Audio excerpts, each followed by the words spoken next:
हाँ, तो इन्होंने मीटिंग में से उठ के भाग गए और मुझे भी धमकाया है, ये भी रिकॉर्डिंग में है। मैं 72 इयर्स के हमारे शॉप ओनर है, उनको भी धमकाया है। यहाँ तक के जो सेक्रेटरी है वो जेन्युइन बात कर रही थी, वो किसी का पक्ष नहीं ले रही थी। उन्होंने कहा जो सही रहेगा मैं उसी के साथ में हूँ और उसी पे बात। उनको भी वहां पर उल्टा सुल्टा उसने बोला, उन्होंने उसको मारा भी है, ऑफिस में मारपीट हुई है और उन्होंने भी कंप्लेन किया है, उनको मारा है। सेक्रेटरी ने चेयरमैन को मारा है। बोलते कि ये हमारा पूरा हिंदू पूरा एरिया है और ये मुस्लिम का बैनर इधर क्यों लगा है, एक नारी सब पे भारी मेरा बैनर लगा हुआ है। मैं तो हर धर्म की बहन बेटी के लिए खड़ी हूँ, ये मुद्दा तो गलत ही है, इसलिए मेरा दिल दुखा और मुझे बोलना पड़ा। पिया है तो उन्होंने 1.5 साल से, जबकि मैं खुद वहां पे जा रही थी, फॉलोअप ले रही थी, महिला आयोग में पत्र दिए गए, डीसीपी साहब को दिए गए, सीपी साहब को दिए गए, तो ये बहुत गलत बात है। और ये आजकल ट्रेंड होता ही जा रहा है कि पुलिस पैसे वालों की है कि गरीब की है, ये ट्रेंड बहुत चल रहा है अभी। क्योंकि कमिश्नर साहब से आपके चैनल के माध्यम से मैं रिक्वेस्ट कर रही हूँ कि सर हम महिलाओं को सुरक्षित रखा जाए। हम ही अगर सुरक्षित नहीं रहेंगे तो हम आगे महिलाओं को किस तरह से सुरक्षित रखेंगे। दोस्तों नमस्कार। दोस्तों इस वक्त हम मौजूद हैं नालासोपारा वेस्ट की शीतल ज्योत नामक की सोसाइटी में, बिल्डिंग में। हमारे साथ यहाँ कुछ महिलाएं हैं जो सामाजिक कार्यकर्ता है और यहाँ एक गंभीर विषय पर ये भी हमसे चर्चा करने वाली है, वो आप आगे वीडियो में पूरा सविस्तार देखने वाले हैं। उसके पहले थोड़ी सी जानकारी दूं तो कुछ ऐसा अभी हाल ही में नालासोपारा पुलिस स्टेशन में एक एफआईआर दर्ज हुई है, उस संदर्भ में हम चर्चा करने आए। और एफआईआर कुछ कोई और नहीं तो एफआईआर में आरोपी है इसी बिल्डिंग जहाँ हम खड़े हैं, इस बिल्डिंग के चेयरमैन वो आरोपी है। उन पर क्या आरोप लगे, उनके खिलाफ ये महिलाएं क्यों खड़ी है, ये पूरी हम आपको एक एक जानकारी एक एक से दिलाते हैं। हमारे साथ सामाजिक कार्यकर्ता रूपाली ताई है, उनसे बात करते हैं और जानते हैं कि क्या विषय है। ताई क्या कहेंगे, जिस तरह से आज आप लोग इकट्ठा हुए यहाँ मीडिया के पास आपको आना पड़ा, क्या विषय? यहाँ इस शीतल ज्योत सोसाइटी में रहने वाली एक पीड़िता है जिन्होंने मुझे मंगलवार के दिन फोन किया था कि मुझे मेरे सोसाइटी के चेयरमैन से प्रॉब्लम है, मुझे हमेशा शारीरिक और मानसिक तकलीफ दी जाती है और इस टाइम ऐसा हो गया कि मुझे हॉस्पिटलाइज होना पड़ा। तो मैंने उसकी बात को सुन के हॉस्पिटल पहुंची। हॉस्पिटल में उसका सारा स्टेटमेंट लिया तो उसने कहा कि मैं यहाँ भाड़े तत्व पे रहती हूँ और गए 6-7 सालों से रह रही हूँ और यहाँ मेरे माँ बाप नहीं है, मैं अनाथ हूँ। पर इस सोसाइटी के कुछ लोग मुझे अपना समझ के अच्छी तरह केयर करते हैं, मैं अकेली लड़की हूँ इसलिए यहीं पे रहना पसंद करती हूँ, तो कंटिन्यू मेरा एग्रीमेंट बनता है। लेकिन इस बार कुछ आगे पीछे हो गया, मेरा एग्रीमेंट नहीं था, तो एग्रीमेंट के लिए मुझे तिट्ठे साहब ने, हमारे चेयरमैन ने बहुत हरेसमेंट किया। तो उसको मैंने पूछा क्या हुआ ऐसा, तो उन्होंने कहा कि हमेशा कुछ ना कुछ बहाने से अपने घर पे बुलाना, घर पे बुला के बेइज्जत करना और कुछ बातें उसने कही है जो वो अपने पुलिस के स्टेटमेंट में देगी। और दूसरी बात, उसको ये फ्लोर पे सारे धंधे करने वाली औरतें हैं। दूसरी बात, कहीं से भी उठ के आ जाते मुंह उठा के, भिखारी लोग रहते हैं, तो जब भिखारी है तो 8,000-9,000 का रेंट भर के यहाँ पे रहते हैं। दूसरी बात, उसको जॉब करती है बॉम्बे में, तो आने के लिए उसको लेट हुआ एक दिन, तो उसके हाथ में मेहंदी लगी थी तो गेट का थंब नहीं लग पाया, उस टाइम पे भी उसको पूरे गेट पे वॉचमैन के सामने बेइज्जत किया गया। तो ये हरेसमेंट, उनके पानी बंद किया गया उसका, वो पानी के लिए उसने मुझे मैसेजेस दिखाए कि मुझे पानी के लिए हरेस कर रहे थे, मेरे घर में पानी नहीं था।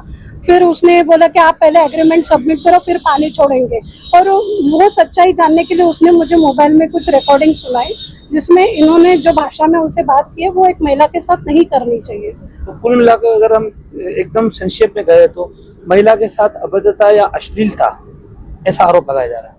बिल्कुल बिल्कुल, क्योंकि वो सर करके बात करे और आप उसको हड़तुड़ कुत्ते की तरह उसके साथ ट्रीट हो रहे हो। ये मैंने उनके साथ भी बात किया था, चेयरमैन के साथ, कि ये गलत है। इस तरीके से एक महिला अगर आपको सर करके रिक्वेस्ट करे और आप उसके ऊपर हावी हो रहे हो, और वो आज उस लड़की का कहना है कि मैं इस सोसाइटी में हूँ, अकेली हूँ, कल को चलो ये चेयरमैन के हिसाब से अगर मेरे पास आते हैं, मेरे साथ कल कुछ अनुचित घटना घटती है, उसके बाद मैं क्या करूंगी। हम रूपाली ताई के पास फिर से आएंगे, लेकिन क्योंकि एक और इसी मामले में गंभीर मामला है, इस मामले में पुलिस की भूमिका है, उस रूपाली ताई बराबर से बताएगी, उस बारे में फिर से आएंगे। उसके पहले हम चर्चा करते हैं शाहीन शेख जी है जो खुद सामाजिक कार्यकर्ता है और यही बाहर इनका ऑफिस भी है। शाहीन जी क्या कहेंगी, किस तरह से आपको परेशानी है, आप यहाँ खड़े हैं। जी, मैं तो मेरी अपनी बात लेके आई हूँ। जब हमारे जैसे लोगों को परेशान किया जाएगा तो नॉर्मल लोगों की तो बात ही कुछ नहीं है।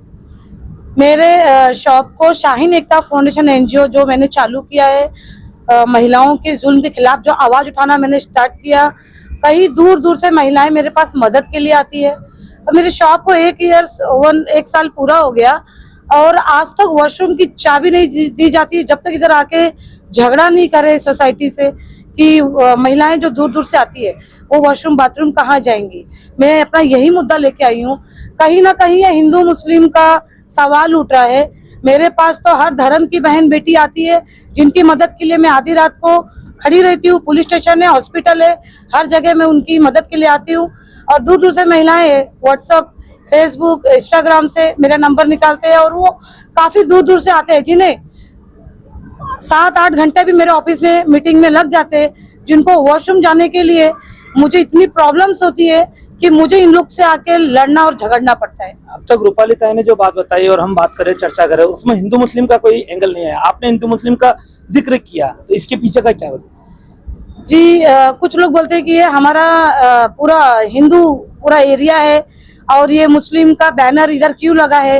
एक नारी सब पे भारी मेरा बैनर लगा हुआ है। मैं तो हर धर्म की बहन बेटी के लिए खड़ी हूँ। ये मुद्दा तो गलत ही है, इसलिए मेरा दिल दुखा और मुझे बोलना पड़ा। यहाँ हमारे साथ एक और महिला शबाना जी है, इनसे जानते हैं इनको किस तरह की परेशानियां है, किस तरह की दिक्कत है।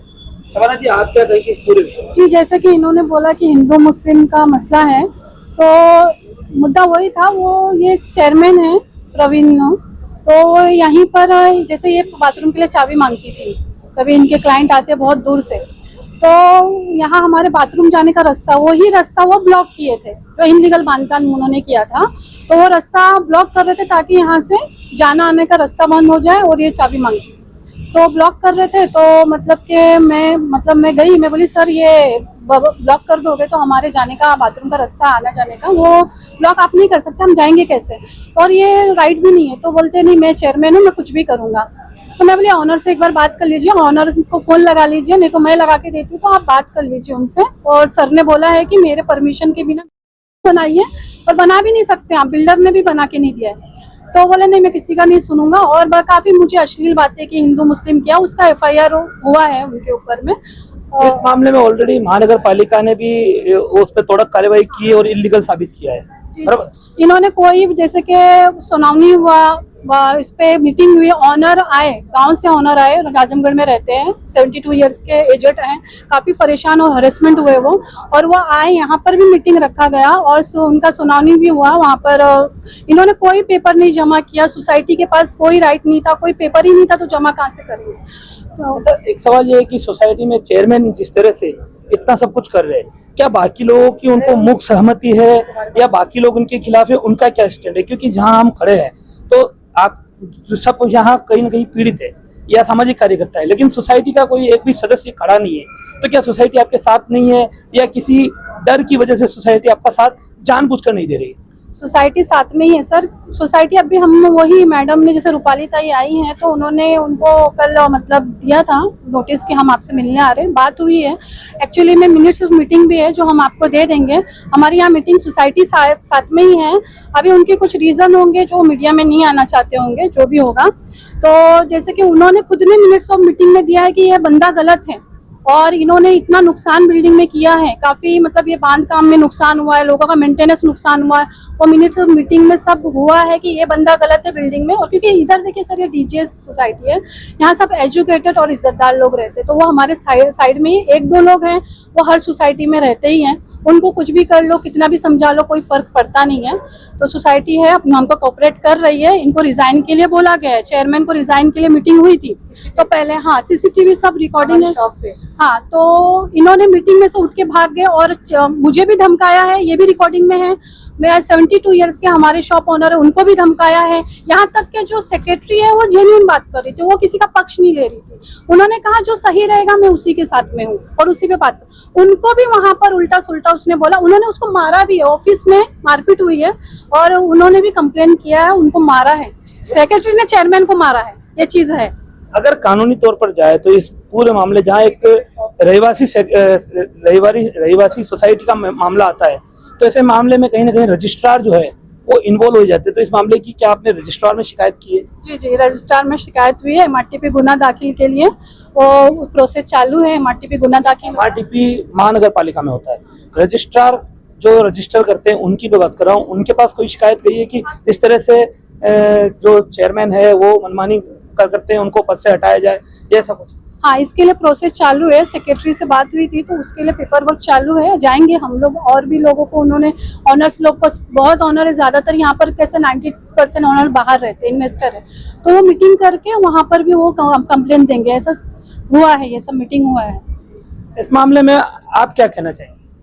देखिए, अभी जो भी है वो चेयरमैन की वजह से जो भी कार्रवाई शुरू करे जाए। तो वाकई में मुसलमान हिंदू बोलते हैं तो उनको तो हम लोग बोलते हैं कि उनको बराबर ये करी जाए।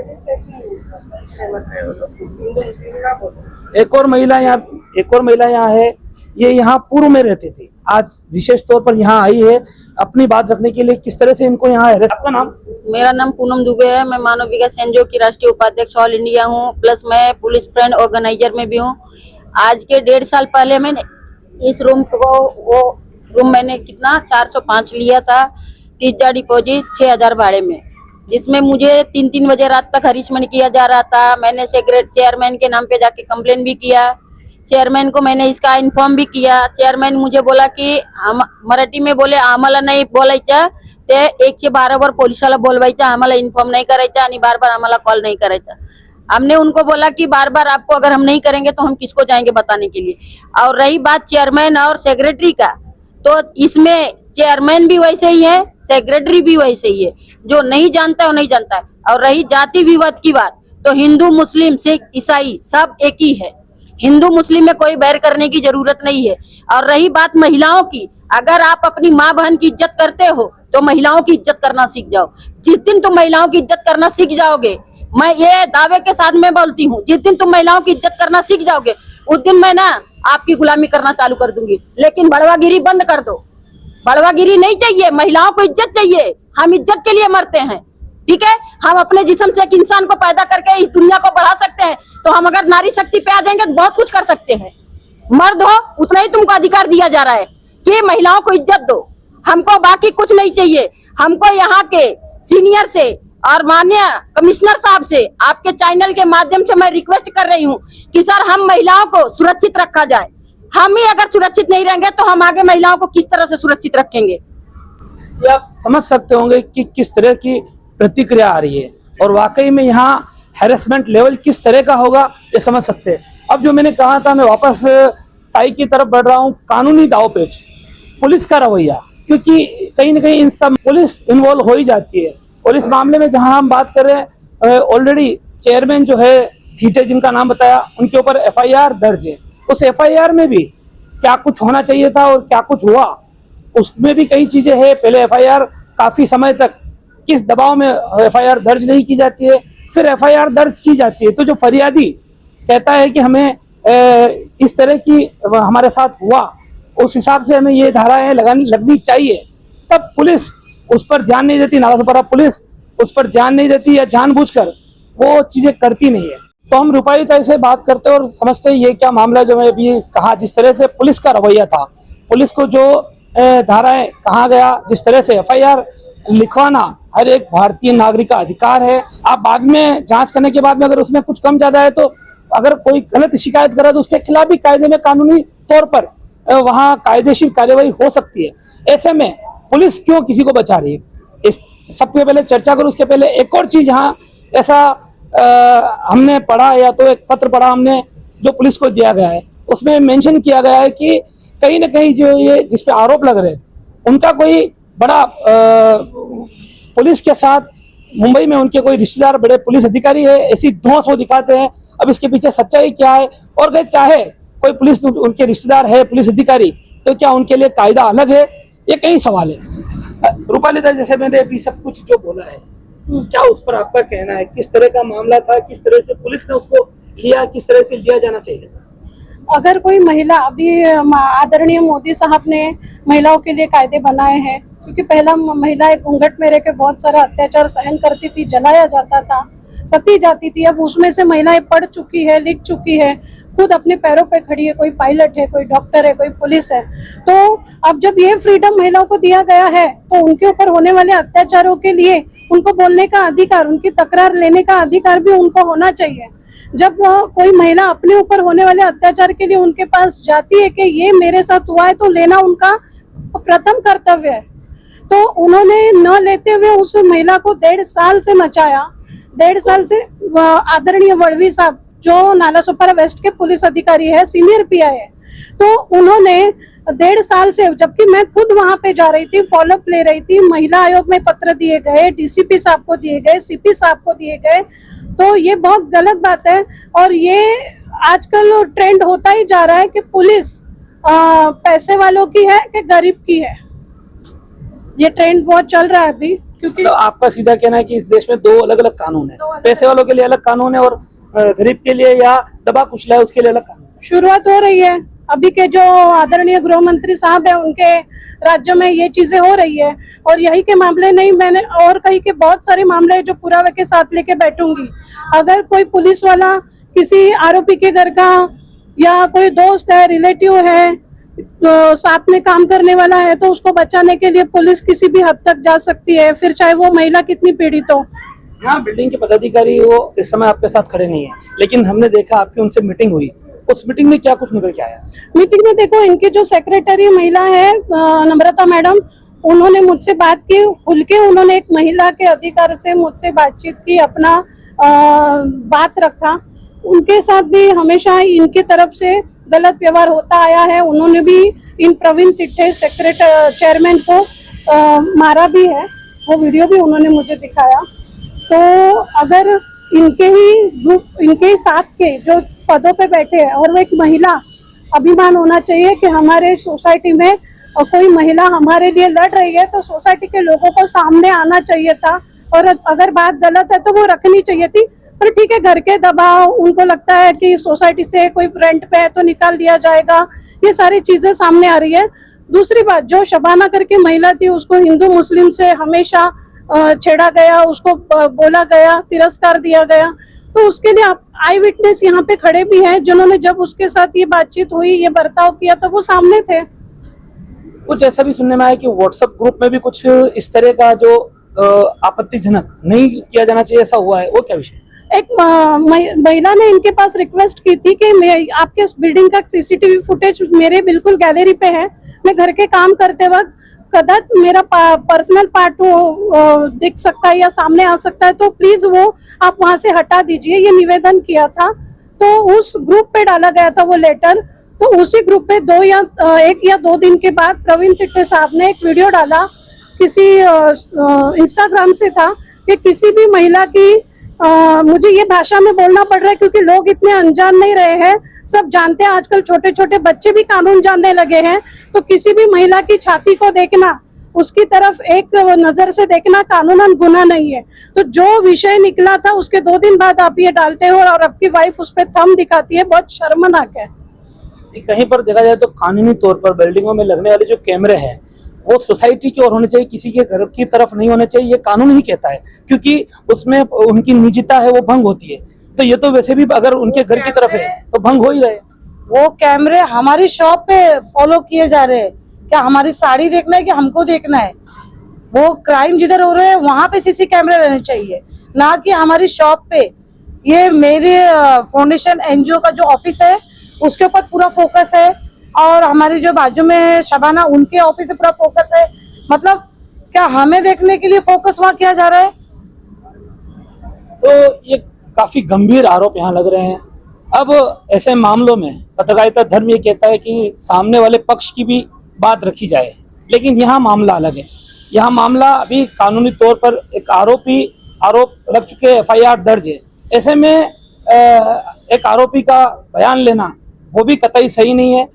अब जो भी हो, इस मामले में हम कोई अपनी तरफ से आरोप नहीं लगाएंगे। हम न मैं वकील हूँ, न मैं जज हूँ, न मैं पुलिस अधिकारी हूँ।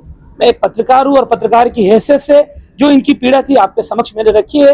अब इस वीडियो के माध्यम से ये गुजारिश करना चाहूँगा कि इनके मामले में जो भी विस्तार पर जिस तरह से जांच होनी चाहिए विस्तार पूर्वक, जो भी कोई अधिकारी अगर इसमें दोषी है तो उसके खिलाफ कार्रवाई होनी चाहिए और इनको न्याय मिलना चाहिए। वरिष्ठ अधिकारियों से यही एक अपील है कि आज महिला ही अगर सुरक्षित महसूस नहीं कर रही तो क्या ही आपके क्षेत्र की कानून व्यवस्था है ये अपने आप में जाहिर हो जा रहा है। ऐसे में इनको कहीं ना कहीं न्याय मिलना चाहिए, ये हमारी इस वीडियो के माध्यम से मांग है। साथ ही साथ जिन महिला का इन्होंने जिक्र किया कि वो महिला अभी अस्पताल में है, उनसे जब इन्होंने मुलाकात की वहाँ एक छोटा सा उनका वीडियो रिकॉर्ड किया था। वो वीडियो भी एक महिला की डिग्निटी के हिसाब से नहीं चलाना चाहिए, लेकिन यहाँ एक कुछ हकीकत से पर्दा उठे इसके लिए वो चलाना जरूरी है। हम वो वीडियो आगे यहाँ चला रहे हैं, वो वीडियो आप जरूर देखिएगा। फिलहाल इस वीडियो में इतना ही। नमस्कार, जय हिंद, जय महाराष्ट्र। काय झालं होतं तुझ्याबरोबर त्या दिवशी, काय घटना घडली होती? मी जात होती कुठे राहते तू? मी आपल्या शीतलजोत बिल्डिंगला 5-6-7 वर्षापासून त्याच बिल्डिंगला आहे. त्या फ्लोअरलाच आहे, तोच ओनर मला, तोच सगळं तेच आहे. असं नाही का बिल्डिंगमध्ये मला पण मिळत नाही. मी खूप वर्षापासून राहते. आणि काय झाला, माझा ना एग्रीमेंटचा काय इश्यू होता, तर सबमिट नव्हता, काहीतरी इश्यू होता. तर मला 4-5 दिवसपासून पाणी नाही घरी, पाणी नाही. तुम्ही त्याला बोलते की मला पाणी नाही, तर तो मला बोलतो सेक्रेटरीला बोला. सेक्रेटरीला फोन केले, सेक्रेटरी कदाचित बिझी असेल कामामध्ये, ती फोन नाही उचलत. मी नंतर ऑफिसला पण गेली 2 वेळा, पण ऑफिसमध्ये पण फोन नाही. नंतर ह्यांना परत बोलली की पाणी नाही, तर ते मला बोलले की डॉक्युमेंट सबमिट करा. नंतर मी यांच्याकडून गेली, डॉक्युमेंट घेतला, डॉक्युमेंट घेऊन मी गेली सबमिट करायला ऑफिसला वॉचमॅनकडे. वॉचमॅनने काय बोलला की चेअरमॅन घर पे ही है, आप उनके घर पे दे दो, साइन करिएगा ना. तो मैं बोला ठीक है, मी गेली वरती द्यायला. मैं सबमिट द्यायला गेले तर डायरेक्ट मला बोला नहीं घर पे नहीं आना, जो भी है नीचे बात करो, ऑफिस में बात करो. मी म्हटलं ठीक आहे. मी आली आणि वॉचमॅनने सबमिट केली आणि फोटो काढले आणि मी आपली कामाला निघून गेली. म्हणजे दुसऱ्या दिवशी परत मी गेली तर पाणी नाही. मी त्यांना मेसेज केला की सर अब तक पानी नहीं आया, आपने बोला पानी छोड़ दिया, तो पानी नहीं मेरे घर में, मैं दूसरे से लेके पानी नहा रही, कपड़े धो रही हूँ. तर बोलतो कि मला आप लोग को सर्विस नहीं दिया है क्या, फ्री में रह रहे हो क्या. आधी चैट पर बोला मैं आप लोग का कंप्लेंट किया हो, आप लोग इलीगल रह रहे हो. तो मैं बोली मैं भी आपका कंप्लेंट करूँगी, आप मुझे मेंटल हैरेस कर रहे हो करके. तो बोलता है किसको कंप्लेंट करोगे. मैं बोली जिसको आप करोगे उसी को मैं करूँगी.